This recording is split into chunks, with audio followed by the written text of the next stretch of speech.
total adoration to you, to you. To you be all the glory and the honor, God. All praise is due. To you be all the glory and the honor, God. All praise is due. I lift my hands in total adoration.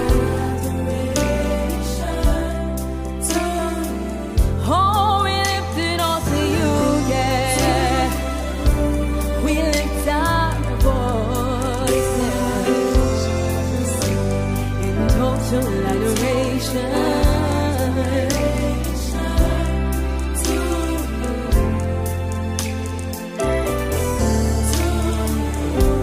To you be all the glory.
you to only you.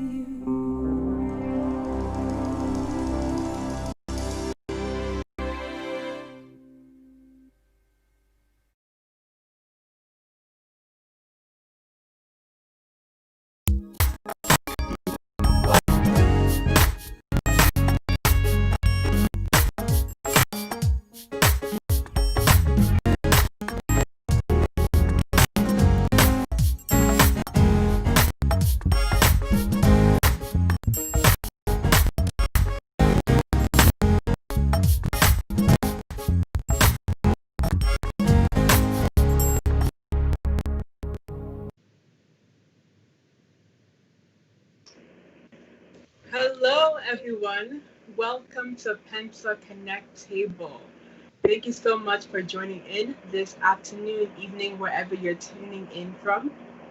Today, we have a really exciting topic to speak on, and it is titled The Power of Mentorship. So, before we jump into this topic and have our panelists introduce yourself, please feel free to share this link around, tell your friends, your family to jump on so we can all learn together. And as the show goes on, feel free to leave comments and questions in the chat window below, and I'll make sure to ask your questions to the panelists. So, panelists, please introduce yourselves now. Please tell us your name, where you're from, your educational background, and your career background. So, we can begin with Sam, and we'll go around the table. Hello, everyone. My name is Samuel Asante. I currently reside in the state of Maryland. However, I fellowship with the NOVA PIWC, which is Northern Virginia. My educational background, I was trained a petroleum and natural gas engineer, but professionally, I'm a certified project manager, and I essentially work within the oil and gas field as a project manager. Thank you, Sam. Emma, can you go next? Yeah, sure. Hello, everyone. My name is Emma Akufo. I'm currently in Boston, so I worship with the Boston PIWC. My educational background, I double majored in biology and child advocacy and policy. I'm currently working as a research assistant at Harvard Med Cardiovascular Research Lab. And yeah. Thank you, Emma. And Priscilla, please introduce yourself as well. Absolutely. Hello, everyone. My name is Priscilla Autry. I live in Raleigh, North Carolina, and currently fellowship with the Raleigh Assembly. My education, civil engineering and then environmental engineering for grad school. So I've been working primarily in environmental health and safety compliance. I currently manage a couple of sites for Amazon in ensuring environmental health and safety compliance. Even though that's my day job, I'm super passionate about people and advocating for people and mentorship and just doing whatever I can to help empower others. So I'm involved in so many different activities in that space, and I'm excited to chat with you all today about mentorship. Thank you. Thank you so much, Priscilla. Thank you guys so much for taking your time out of your schedule to come speak on this topic. I know it's going to be good. So we really want to go deep into this topic on mentorship. So first question for you is, what is mentorship exactly? Can anybody break it down for us? Perhaps so you can start, and then we'll go around. So my personal way of defining mentorship, or how I view it, is, picture Google Maps for when you're going somewhere and you've never been to that place, or even if you've been to that place, but you want certainty of getting there and how the road looks, ways, and you put it and it tells you where to go, where to pass. That's how I view mentorship. It's a tool to provide, yourself, you the mentee, guidance and direction towards a certain goal that somebody else has attained or knows about more than you, because there's nothing new under the sun. And so that's how I would define mentorship. It's like a roadmap relationship where you have someone guiding you and helping you on a particular path that you want to set forth on.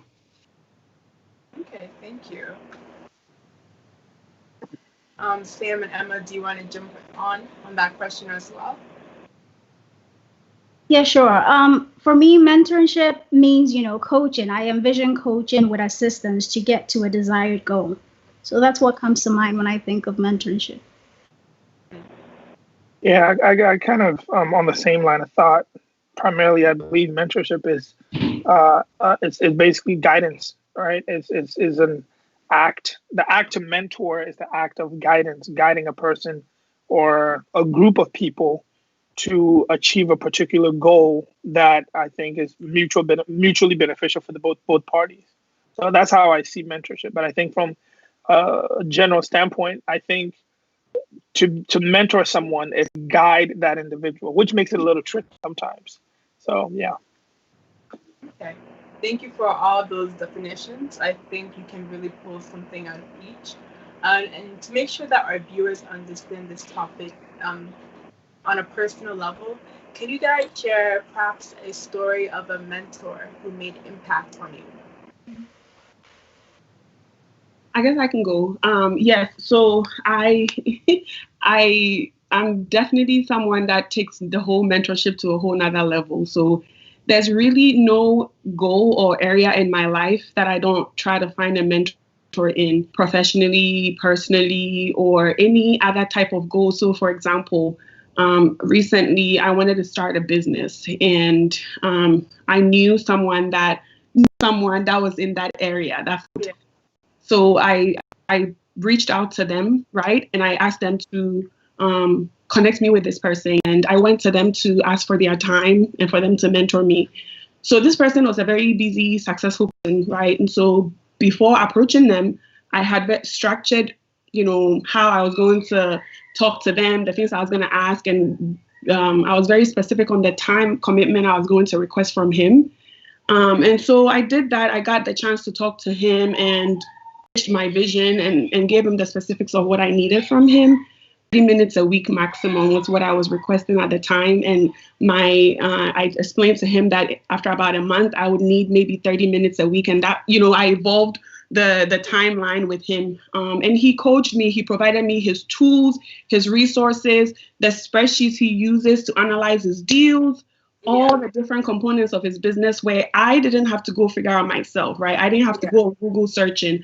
And so now I don't have to talk to him as often, but every now and then I'm able to connect with him and he's able to provide me guidance. So that's one example. But again, in all aspects of my life, at work, I have a dozen mentors. And someone might think that's too much, but I have a finance mentor, I have an HR mentor, because they're experts in those areas that I'm not. So I lean on them to provide me guidance so that I can guarantee a little bit more that I'll be successful in whatever I'm trying to do in those areas.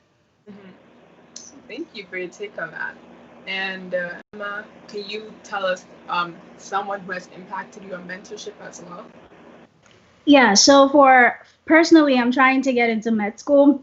And since freshman year in 2014, I've had like a mentor, multiple mentors actually. I'm just going to talk about Dr. Beatty, who is my mentor to get into med school. So she has a system with me whereby we check in every month and see where I'm going. We have like a goal set for me. So she checks in to ensure that I'm hitting all my goals in terms of academics, research, in terms of shadowing and internships. So she kind of like guided me through, through college to get to where I'm currently today. Another example is my finance mentor. I have a lady, she's a Pentecostal called Afua Yaboa. She is an excellent, very successful, and she has held my hand and she's teaching me how to, you know what, Emma, you have to save a certain amount for emergency funds. You have to save this for, personal savings. You need something for, marriage if you're considering marriage. She kind of like holds my hand and guides me how to pay back my student loans to ensure that I'm building credit and everything. So those are the two areas I just wanted to share quickly. Okay, thanks for sharing. And Sam? Yeah, throughout my life, I've had several mentors. I think when I began to really acknowledge individuals in my life who basically served in that capacity, I think is when I was going to college. Because going to college, there were a lot of things that I didn't know. I was first in my family to go to college, so I had to essentially figure things out. And I think the biggest blessing in my life was during in our church in Northern Virginia. They had a program that was created for college students. It was called College Prep Program, and through that, I was able to build a lot of positive relationships with folks that have been through the college system, understand how the college systems work, and I think it really helped to pave a path for me, entering college. So I think I took that same notion and that same thought and approach to a lot of different things that I'm involved in now. So now I find myself being more of the mentor in a lot of situations, but it's also given me the opportunity to look to others who have excelled in specific phases of life that I want to, excel in, and therefore I approach them in that light. Okay. Thank you for the response. So in the 3 responses that I got from you guys, I was able to identify that many of you have multiple mentors. It's not just one person you have for everything. So it's not like a one size fits all. Is this something you agree on? Yeah, definitely. Yeah, absolutely. I think from my experience, I've seen some toxicity in mentor-mentee relationships, which is not very healthy, and that is when an individual feels like that they are your go-to person, and therefore it's almost as if when other people are influencing you, it becomes a negative relationship between you and your so-called mentor. I don't view that as healthy at all, because fundamentally I do believe that in different areas of life, you need individuals who've excelled in those areas of life. Like if you're trying to go to medical school and you try to get me to be a mentor, you're going to fail. But if you want to be an engineer, yeah, let's have a conversation. I know what you got to do to get there. Yeah. Right. So I think it's important for us to understand that, you should not seek for one person as quote unquote your mentor for everything. Yeah. Now you can have one person in your life that you can consider more like a life coach that you talk to when things are happening. They know you personally. They know what you're about. That is different from a mentor, right? So I think when we mix the two together, we can end up causing more harm to ourselves and our growth than actually growing, so to speak.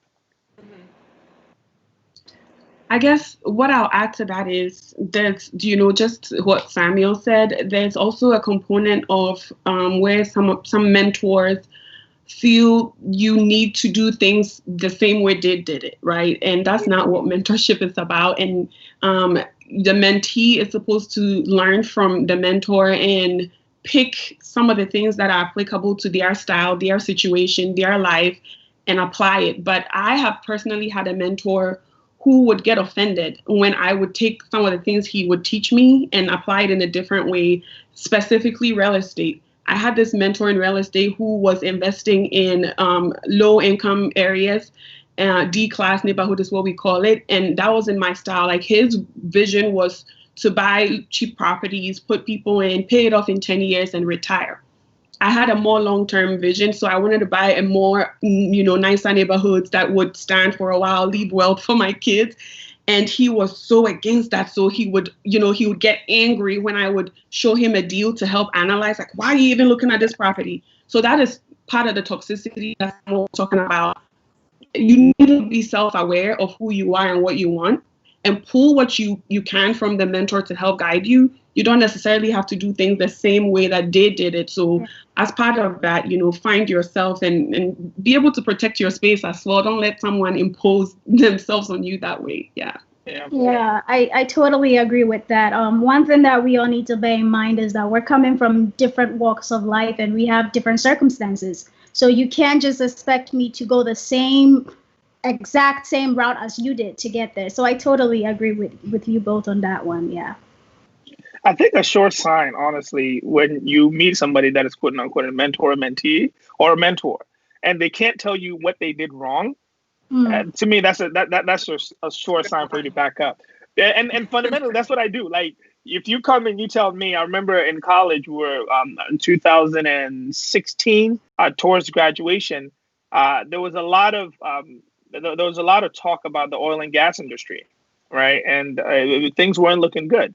When we started college in 2012, things were up. Most of the oil and gas companies were hiring. Folks were graduating college. Six figures. Deals and all of that. But while we were graduating, the market was dipping. So therefore, the students that were coming specifically to school, and a lot of guys that I was mentoring, they asked, "Oh, Sam, we're coming in and we're going to do petroleum and natural gas engineering," and I tell them, "Don't do it. Do mechanical engineering." So it sounded funny because here I'm a senior in petroleum and natural gas engineering, telling them to go and do mechanical engineering. They're like, "Wait, how are you going to tell me to do mechanical engineering when you're doing petroleum? Are you just not trying to, have people, take a piece of the cake?" But I knew what I was talking about. And from, hindsight is 2020. Now, when the guys are looking back and they're looking back at the jobs that they're exposed to now as mechanical engineers and how the market has essentially tumbled, they appreciate the fact that I told them the truth about perhaps some things that I should have done that I did not do, So I think it's very important to be able to, form a mentor-mentee relationship with the person that can literally tell you what their mistakes are and understand that they may not know it all, right? But what they do know, they can freely and willingly give that to you. Mm-hmm. And how do you guys, how do you think the mentor and the mentors, the mentee, how do you think that transparency comes to be? Is this something that's developed over time? Like it should be there from the get-go? Like how does that transparency exist? I think the transparency should be immediately when you guys, agree to go into mentorship together. Because one thing that I've noticed is that a lot of students, I would say, when we come in contact with someone to help us, we don't want to just tell them, this is my situation. I'm not good in this area. I struggle. Yeah. I'll use biology as an example because I was a bio major.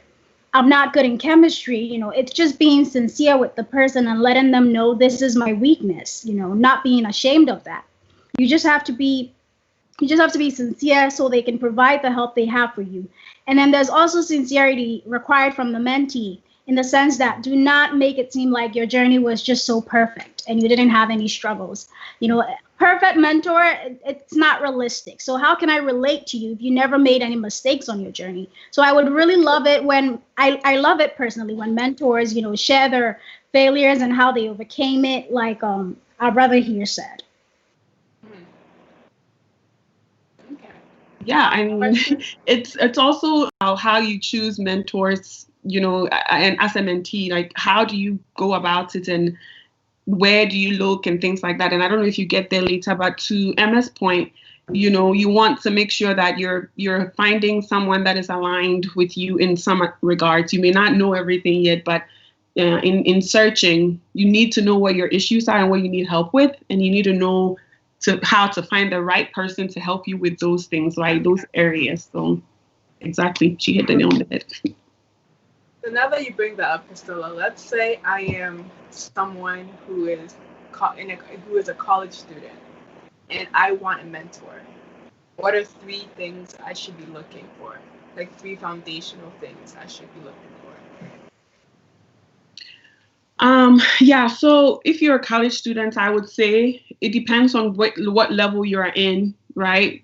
For example, what Samuel was sharing, if you're a freshman trying to figure out what your major is, the type of mentor you look for will be different from if you're a senior and you're about to go into the job market.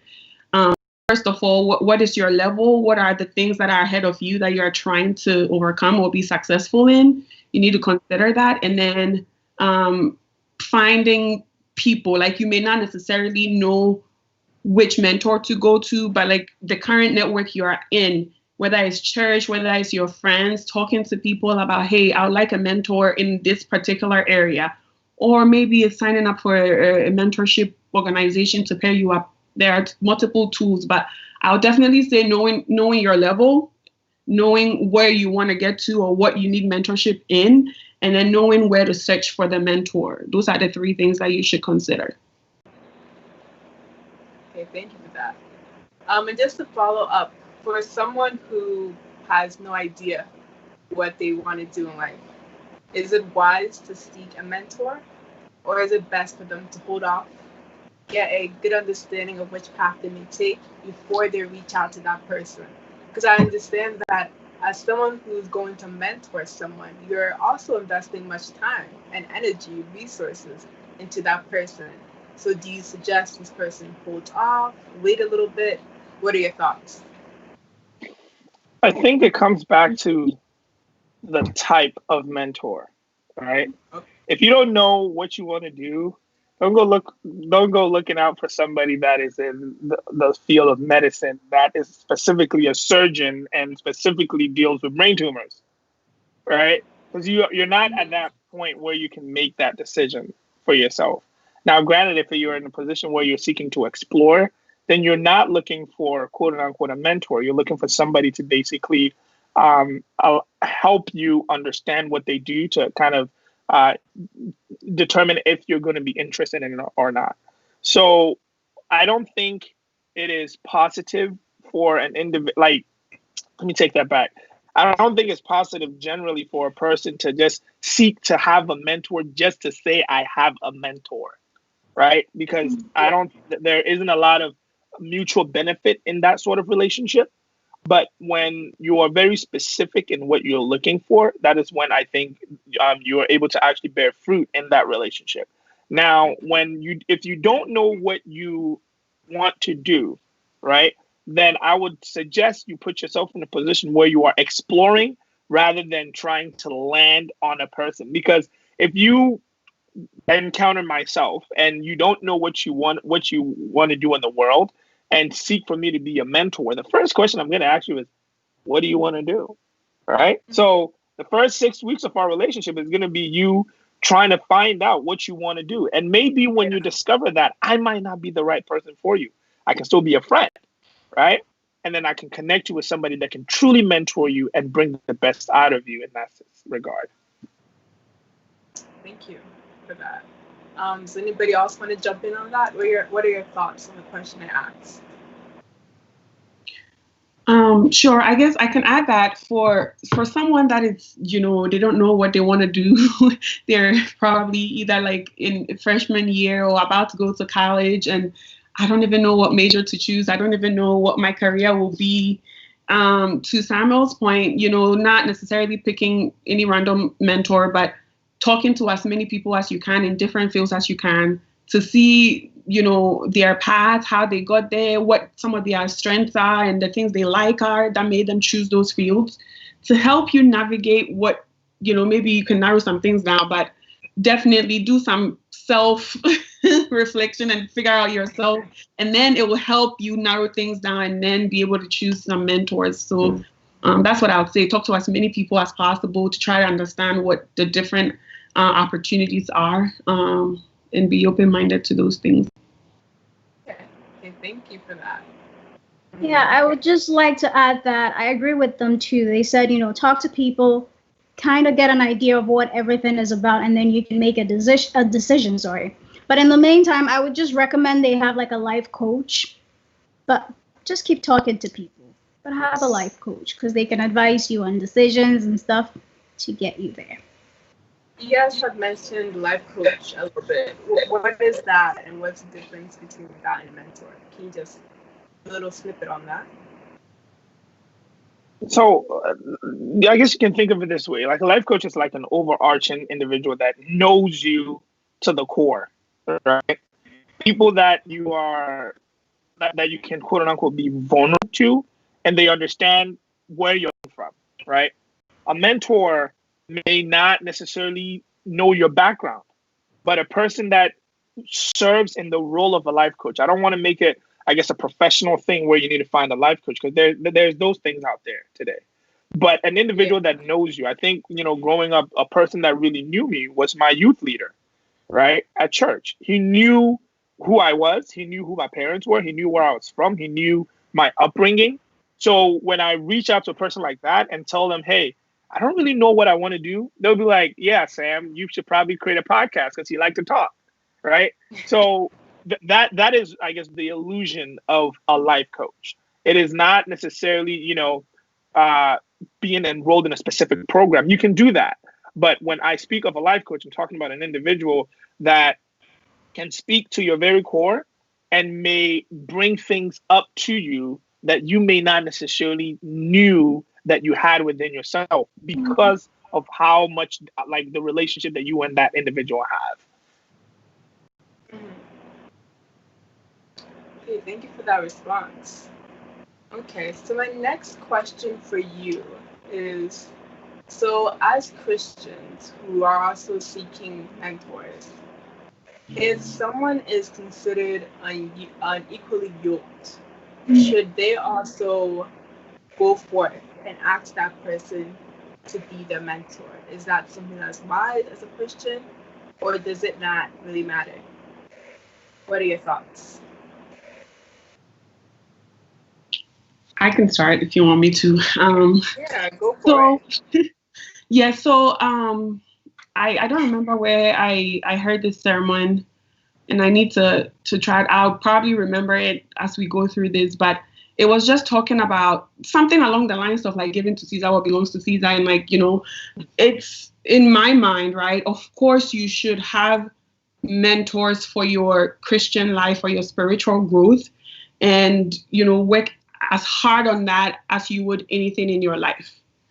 However, depending on what type of need I have, I may not necessarily emphasize on somebody's faith to pick them as a mentor for that thing, because what I'm going to seek for them is not necessarily something that is in regards to my Christian faith, or the relationship I'll build with them may not necessarily be something that is in regards to my faith, right? Though I could always, impact some knowledge into them and help them win them over. But the goal of whatever that relationship is should remain that, right? It depends on, for example, if you're going to pick a life coach like what we're describing, absolutely don't pick someone that you're not yoked with. Pick someone that can help you in that regard as well. But if I'm going to pick someone to teach me about real estate or about how to find, how to interview well and get a job, I may not necessarily insist on finding someone that is a Christian, because I have Muslim friends that are good at interviewing. Does that mean that I shouldn't? So that's my personal take on it. But I would say be as serious about your Christian faith and in wanting to do well and excel in that as you would in all your other areas of your life. So if you're trying to get a mentor to be able to excel in life in terms of professional and career-wise, have you also thought about having a mentor to help you grow in your faith and your walk with God? If you haven't, that's where you should check yourself. So that's my take on that. Yeah. Okay, thank you for sharing that. I'd like to talk about something. So when I came to Boston, right, I'm excited to be here at Harvard, meeting people from all over the world, really smart people. One thing that I noticed was that there was this strong spirit of intellectual pride, where people who are really smart, they know everything, they have all the answers and the solutions. If they don't have it, they're working towards it and everything. I always felt like I needed someone who was a believer like myself to mentor me, because I sense that with this whole intellectual pride thing, they kind of like shove God out of the way. So when I'm looking for a financial mentor, when I'm looking for, an academic mentor, I want someone who acknowledges that, Jesus is Lord, because I feel like when a mentor is mentoring you, they have impact on you. The words they speak to you, how they encourage you, and sometimes with these people around here, they'll be like, oh, you can do this. You're born to do this. It's in you and all that. But we're not ascribing all the, the power and the might to do it to God, So I always felt a strong need to always have someone who's a believer mentor me. I've had an experience where someone was not a believer and I just wasn't comfortable. Personally, when someone is not a believer and they're trying to mentor me in any area of my life, I don't feel it that well, because I believe I have a calling on my life, and everything I do, I have to make sure that I'm being led by a believer. I just wanted to share that really quickly. So with me, I'm really particular because I seek for people who are successful, carry a spirit of excellence, and also the oil of God upon their head. So when I go seeking, it takes a bit of time, but I do find those people. God provides those people into my life, and they mentor me, and they help me to bloom. They water me, and it just makes me comfortable to know that they're a believer. And do you think you can relate more with them when they Yes. are believers? So, for instance, let's say if you are, let's say the Bible, anything that you read in the Bible can relate to where your life is right now, right? So perhaps you are talking to someone who you want them to mentor you, and perhaps you're feeling down, and then they bring up a Bible verse into the conversation, and that changes like that relationship. It's more fruitful because they also know the word. Is that something that you have, the mentors that you currently have? Definitely. So the doctor who's currently mentoring me in my medical, aspirations, she's a Christian, and she's from Ethiopia, and she's a global health physician, and that's what I want to do. So I'm able to pray with her when I have to make a decision, like take the MCAT, and I know I'm not ready, and I tell her I'm not ready. I want to pray about this. I want to fast. I want to do a 3-day fast and quiet my spirit and listen to what the Lord has to say. She allows it. She's like, you know what? Go ahead, pray about it. And I prayed, and you know what? I'm like, you know what? The Spirit of the Lord is telling me it's now, so I can go forth now. So that's just an example. It's an intimate relationship that way, and it makes me very comfortable. I love the response. I love the dialogue. I think I love the dialogue because I'm trying to find myself in a place where I can try to establish some sort of balance, if I may. Like, you see, the scripture says, "If at all possible, live at peace with everyone." Right. So I'm going to use that lightly. I'm not quoting that specific context. I'm going to say, if at all possible, seek for a Christian mentor. Leaving the caveat that there might be certain situations where the best person that you need to get to, mentor you in that specific aspect of your life may not necessarily be quote unquote a Christian. And the reason why that I say that is because let's take this example. You find a mentor, right? And they're a Christian, but they're Catholic, right? So you say, let me pray about this. I want to quiet my spirit and listen to Holy Spirit. They're like, Holy what? Right? So even within the whole idea of Christian mentors, or I guess the restrictive nature of you must have a Christian mentor, it is not always going to be a one-way street, because you can run into the situation where you find a Christian mentor. Now, all of a sudden, now you're limited yourself. No, I can't find just any Christian mentor. I need a Pentecostal mentor. No, I can't find a Christ Apostolic mentor. I need a Church of Pentecost mentor. Now, all of a sudden, you went from, having a large pool of individuals to your local assembly. Mm-hmm. Right? And that might not have all the resources that you need in order for you to successfully achieve what you're looking for. So I think one of the things to consider is how much of an influence are you going to allow this individual to have upon your life, right? Yeah. If I am talking to you 15 minutes a week, right, we can definitely talk about the gospel when we're having a conversation. But at the end of the day, your influence upon my life does not seep into my spirit. Mm. Now, for something that I believe Emma shared, if you are having a conversation with an individual that basically has such an overarching influence upon your life, then yes, make sure that individual is a person that you can speak Jesus with. But if it is a person that, like how I believe Priscilla shared, she called this individual, told him, listen, I just need 30 minutes of your time for the next couple of weeks. It's going to be done in about 4 weeks. After we're done, we don't need to basically talk, and I'll just check in with you, right? I think it's okay to kind of broaden your horizon, that sort of pursuit. Because when you limit yourself to quote unquote just Christians, right? In a sense, it could be a little limiting, limiting from the standpoint that maybe perhaps your light in you and your tenacity and the Holy Spirit in you can be something that influences a person that is quote unquote mentoring you. I had a very, very similar thing happen to me. I took on a mentorship program, and we went there and we always had conversations and things like that. And I was always speaking from the perspective of a believer. And I would say it, I prayed about this, I did that. And through that experience, some of the other mentees started speaking up about, where they were in their faith.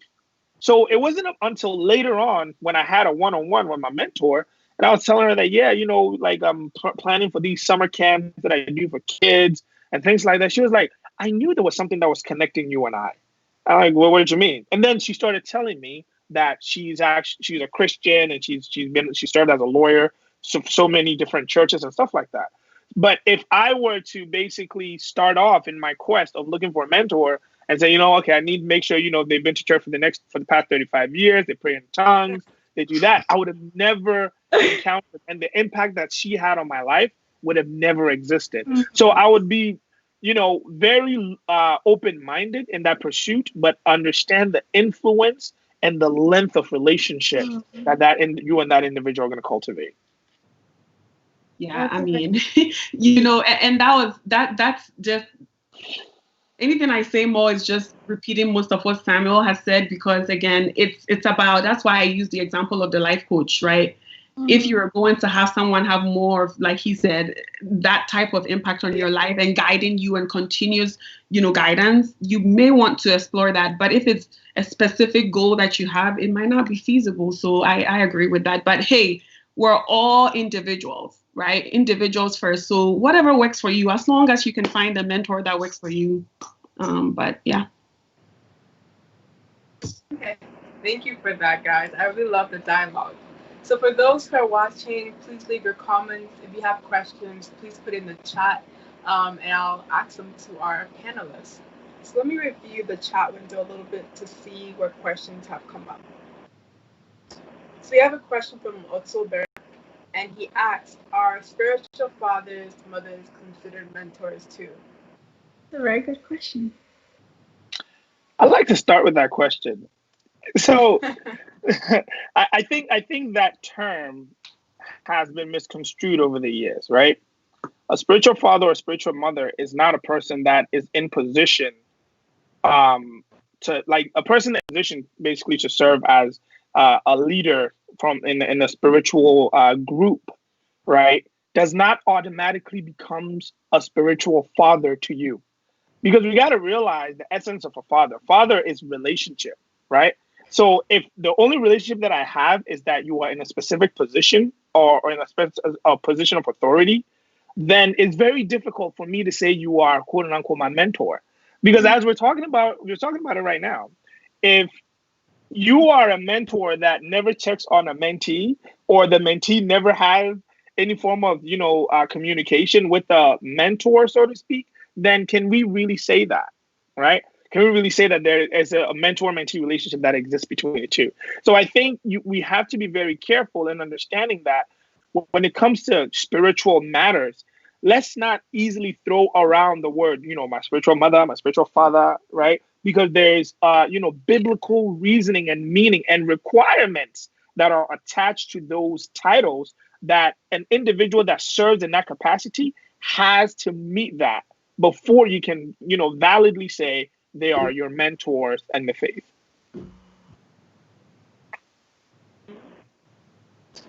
Thank you for that. Any other comments on that question? I mean, I would just add that this, we talked about this earlier. I would expect that the same way we seek for perfection and excellence in professional and academics, every single Christian should seek that same in their walk with Christ, right? So you need to find people that would help you grow and mature in your walk with Christ. And so not necessarily always labeling it like Samuel said, and someone might just, maybe their head pastor is their spiritual father, but they never sit on the phone and talk to them and get specific guidance. Mm-hmm. Find someone you have access to that is also a bit more mature from your perspective, right? Maturity is relative, but a bit more mature in the faith that could help you, talk to you. Hey, I'm dealing with this problem. How do I manage it? They can provide you some scripture. They can provide you, let's fast together, that type of stuff that has that mentorship structure to it. That's what I would say in addition to that, and that to Samuel's point, your spiritual father that you've claimed as that might not necessarily be a mentor for you because you don't have that relationship. Same here. When I hear the word spiritual father, mother, I tend to think of spirituality and religion, and when I think mentorship, I think about, career-wise, finance, whatever it may be. So normally I don't even have a spiritual father or mother. I have to be honest. My local pastor is what I call my spiritual father, but I don't see the two, coming together for me per se. Thank you for your response on that. Okay, let me see if anything else has come to the chat window. We have a comment from Richard Frimpong Manson, and he's a very proud youth teacher to Eunice and Emma on this platform as moderator and resource person. Hi, Richard. Thank you, Richard. Let's see. Also, we have a comment saying, God bless you guys. It's always good to begin and informing these things. We have a question from Vera Boxing. Can someone mentor you from far, though? Can someone mentor you from afar? I guess that's what the question is. Absolutely. Right. Yeah, go ahead, Emma. Well, we live in a very virtual world right now. We have Skype. Look at us right now. We're chatting on Skype. We have Zoom and everything. So I believe it's very possible. And as long as the mentee and the mentor, they're able to, have that good communication where they can communicate, talk to each other. If it works, it's possible. They make time for it. And if it's effective, it works. I don't think I have, thinking through my current mentors, I don't think I live in the same city with any of my current mentors. And so absolutely, no matter how far someone is, like Emma said, if the commitment is there, you make time for each other, you connect. There's a number of ways you can connect with someone now. So the location shouldn't matter. Okay, thank you for that. Let's see if any questions have also come in.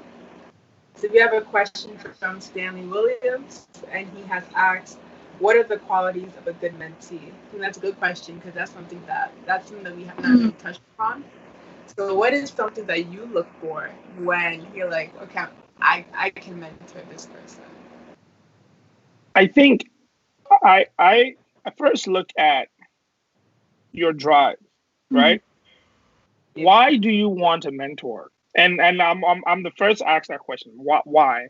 Why? Because there's this thing going around, especially within the youth ministry, where people have heard that you need spiritual mentors. So everybody wants a spiritual mentor. But my question is, why? Why do you want a spiritual mentor, right? So I think that's the first thing I look at. I look at the person's drive, and then number two, I look at their commitment. Do they really want what they say they want, right? It's very easy to pick that out. They will call you and they'll be like, yeah, I like to do this, blah, blah, blah. And you're like, okay, cool. Meet me next week at 7 p.m. We're going to meet on Zoom. As soon as it's 6:59, oh, I'm so sorry. I forgot that is a poor quality. So what is your, how consistent and intentional are you about what you're looking for, right? Because at the end of the day, a mentor is not a parent. He's a guide, right? So you have somewhere to go. I like the analogy that Priscilla started. You have a destination, and the mentor becomes your navigation to get there. They might know shortcuts that you might not know if you were to go on there alone. So I think your drive is very, very critical for a person to have if they seek to be mentored. Your consistency, right? I change a little bit when it comes towards spiritual mentorship. But when we're looking at professional mentorship, that's the perspective that I'm speaking from, right? I look at how intentional are you? Do you actually follow instructions, right? Not to say, if you decide to basically innovate ideas, it's a problem. No, but do you actually take the instruction given you and do something with it, right? You just a simple hearer and not a doer. Because, you know, a mentor is not a preacher. A mentor is a person that is very busy trying to do, you know, they've done something for you to desire to achieve as well. So if you're going to, I guess, request for their time and their attention and their involvement in your life to get you to that same place, you have to learn to take on some of the characteristics that took that individual from where they were to where they are today that you now desire. I mean, yeah, you know, like he said it all. To the qualities of a mentee in fine print is what Samuel just described. You have to have all those things. You need to be serious. You need to know what you're about. You need to come in prepared, be committed to the times you set, come prepared to the meeting with questions, with specific items. Let the mentor know that you value their time, you respect their time, you're taking them seriously. Anything else I say would be repeating what Samuel has said. He just nailed it. So. Okay. Samuel, looks Same like you here. got it. Everyone just said everything, you know. Everything has been said already. I just want to add one thing. Someone who's teachable and have strong work ethics, you know. Some people think they know it all, you know, but you really have to humble yourself and realize that this individual has gone where you want to be, you know. And when they tell you to do something, you have to do it. You have to trust them, you know.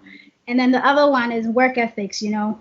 You can't just be a person who wishes to be somewhere, you know. So when they tell you do this, do that, and you're like, oh, I forgot, I'm busy, you know. You have to actually show the effort that, you know what, I want this and I'm working towards it. I'm listening to what you're telling me. I'm putting into work what you tell me to do. Yeah, so work ethics.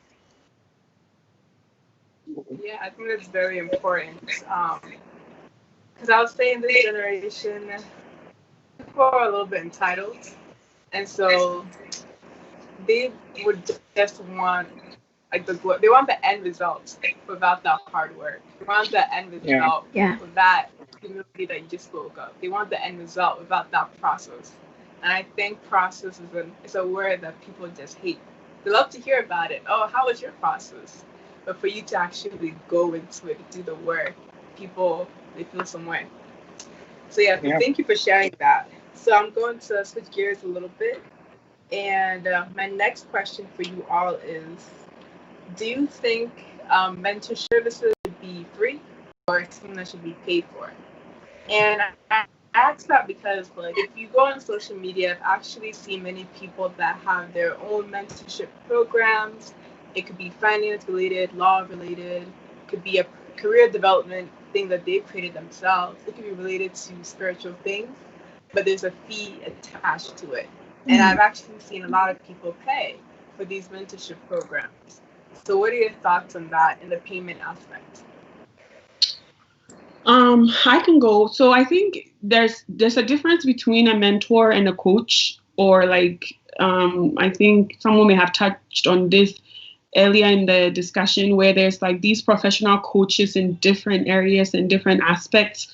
And that's a different space, in my opinion, from the overall topic of mentorship and mentors, because there's millions of people that are willing to mentor you for free that you should tap into. I personally don't think you should ever pay for any mentorship service. Now, if you want to go pay for a coaching service in a specific area, like personally, I use mentors and my own learning to learn about real estate. And I know I keep bringing that up, but that's a relevant example. So, but I know people that pay professional coaches to teach them how to invest in real estate, right? But I leveraged mentors that were free in my network to learn about it.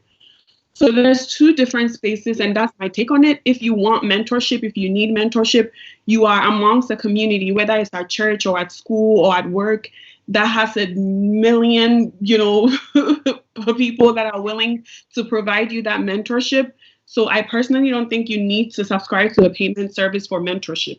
But if you need coaching or some type of specific area coaching to help you attain something, you can explore that. But in the broader scheme of mentorship, I don't think that should be paid, in my opinion.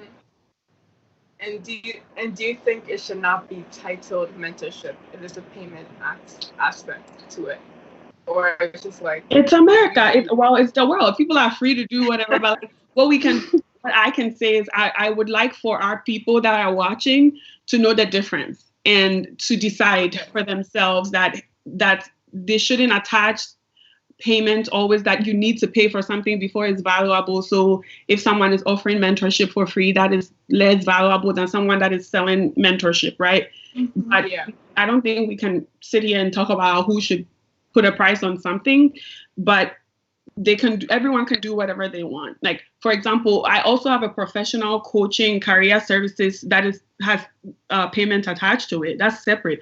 But I also believe that mentorship, like if somebody reached out to me and said, this person connected me and they said, you might be someone that can help me get a job at Amazon. Would you mentor me in it? And I have the time and commitment and I want to do it. That is something that is totally different from, I'm at this point in my life, I suck at XYZZZ. I want a paid service to help me do this thing. Those two things are separate. Some people might name it something else, but my advice for everyone watching is tap into that free resource of mentors before you try to go pay for a service. I would not advocate for like going to pay for a mentorship service, but that's my take. Okay, thank you on that. Any other comments, or do you think Priscilla covered it pretty well? I think we should. I don't think it's fair to look at a mentorship service that has a payment attached to it to question if it should be considered a mentorship service in that regard. I don't think that is fair because mentorship is not a linear item. It's dynamic, right? If I'm mentoring you to start a business that can make you nearly $500,000 within the next 2 years, I'm going to charge you for it. Ooh. Right? That's a totally Absolutely. different thing. That's totally different. if you see that, but if I'm mentoring you because I see that you have the giftings of God upon your life and you don't have, a lot of guidance in your life. So I want to see what God has deposited in you come out of it.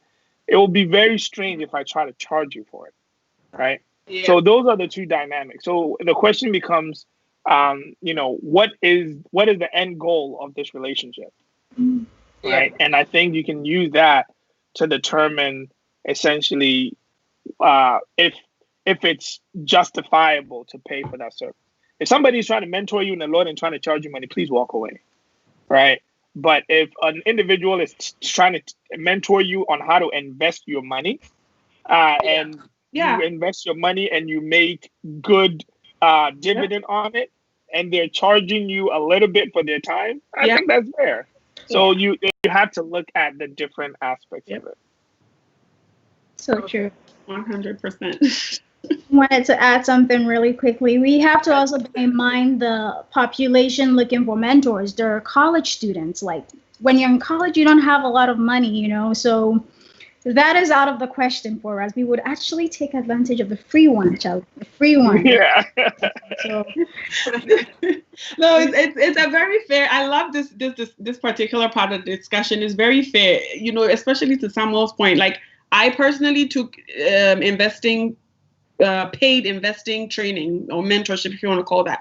I paid for that because I knew that I didn't have the time to go learn on my own. So I wanted someone to teach me exactly how to do it. So I paid for that.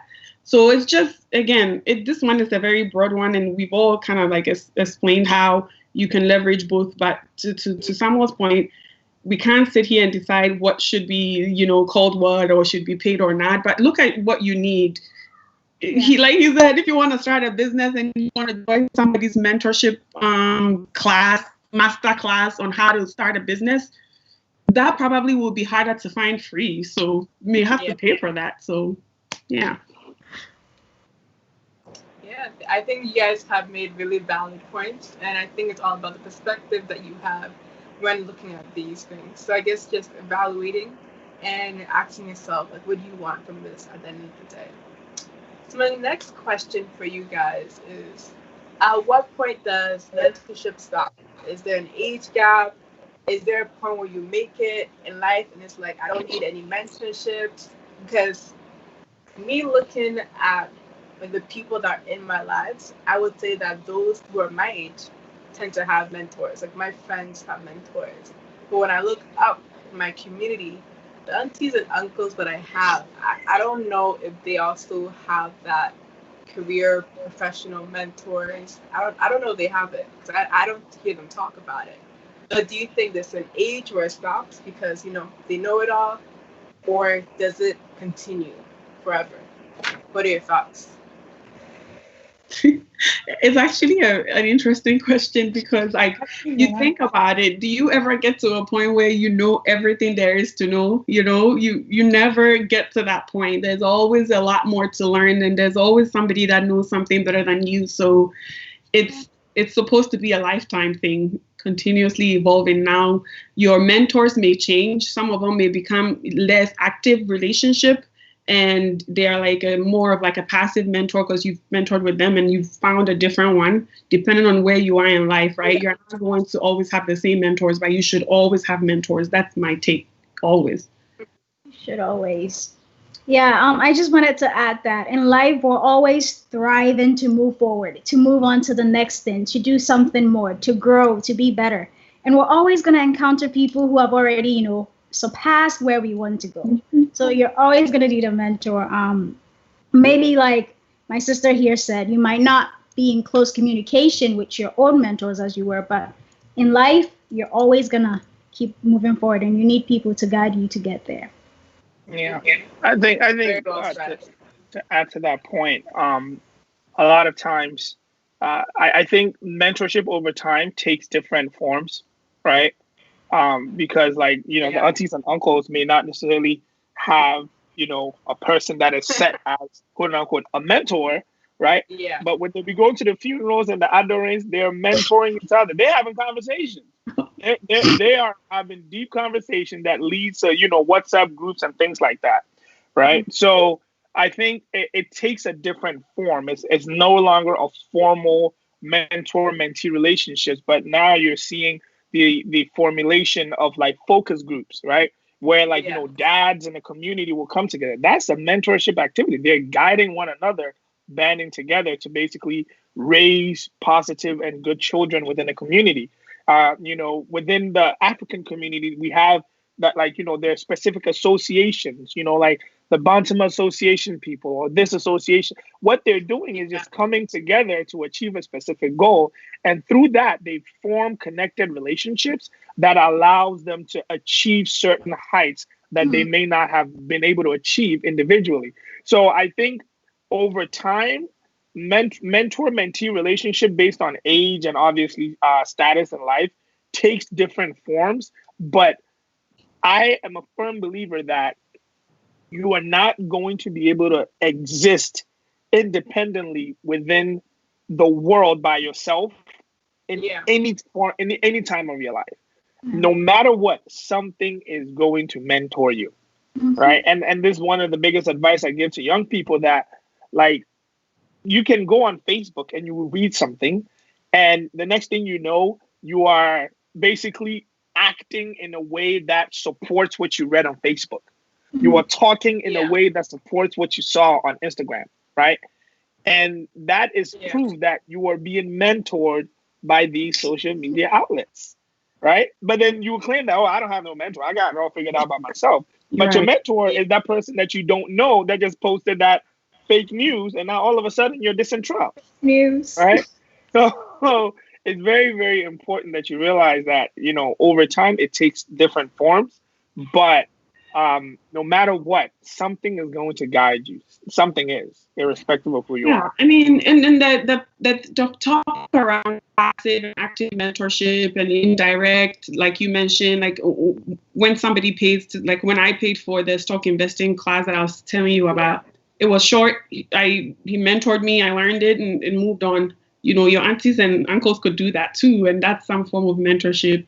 But one thing that I really want us to touch on, and I don't know if it was part of the things you wanted to talk about, but it's not known by many, is sponsorship. And I want to touch on that really quickly. Yeah, for sure. Because it's very important that you have a sponsor too, especially as you continue to grow in your career, you know, especially if you have a job or you are in some type of industry.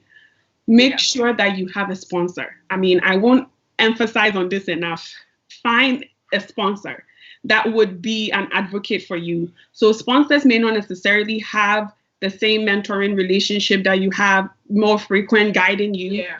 They are pretty much someone that is at a certain level in the organization you are in that you touch base with. It could be once a month, 30 minutes. You tell them what you're doing. You kind of like let them know who you are. You brag a little bit. They give you some quick tips and they move on. But there are people that have a seat at the table that would be your advocate for certain things, or they have a certain position that they can pick up a phone for you, not get you a job, but at least get you an interview or get your foot in the door for something where you'll be able to have a little bit more leverage. So it's not the main focus of our conversation, but I want everyone to write it down that they would try to find sponsors too, not just mentors, because a mentor may be able to guide you, but you might need that divine connection from a sponsor to pick up a phone or send an email for you to get you where you want to go. So let's try to learn about that as well. Homework.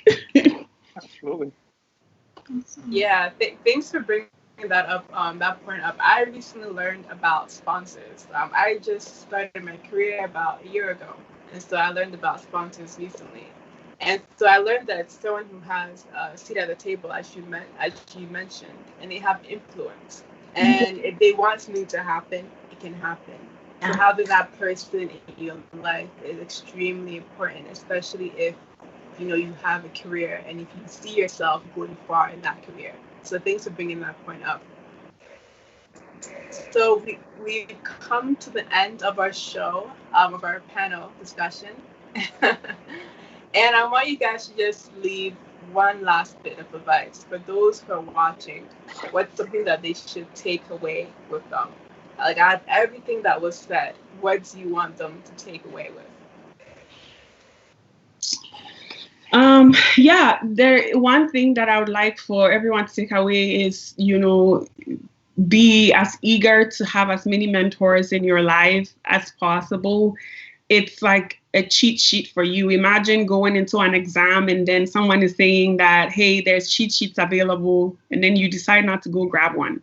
You might have studied and feel very confident, but why not? Why not get an upper leg if you can, right? And that's what mentorship does for you. So really search for it and want it earnestly and utilize it to help you.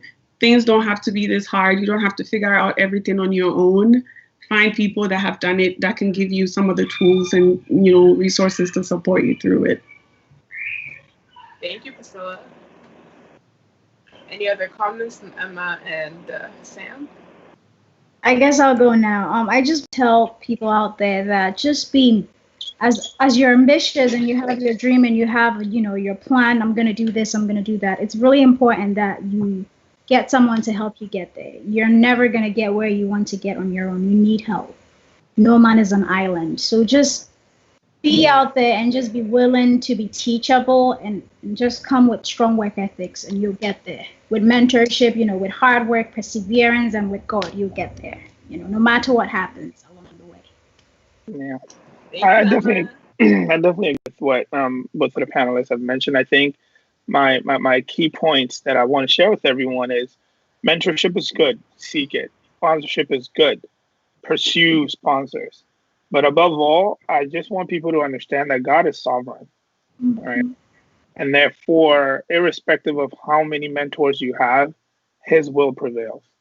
So more important than mentors, more important than sponsors, seek right standing with God and pursue right relationship with him. And through that, I believe everything else will fall in place as he works it out in his sovereignty. So I believe, as a believer, you always have a leg up because you have Christ on your side, right? So therefore, walk confidently. If you need to find a mentor, seek people that can truly speak to your spirit. And if there's not, seek to ensure that you're guarding your heart, even in mentorship, mentee-mentor relationship. So those are the key points that I would share. Thank you so much, Sam. Thank thank you everyone for joining this panel discussion on the power of mentorship. On behalf of Pensa Connect Table, thank you so much for your time. I know you guys have busy, hectic schedules. You have so much going on in your life, and you made the time to be here. So I really appreciate that. So for those watching, this is the conclusion of our show. Feel free to join us for next week. Back to you, Stanley.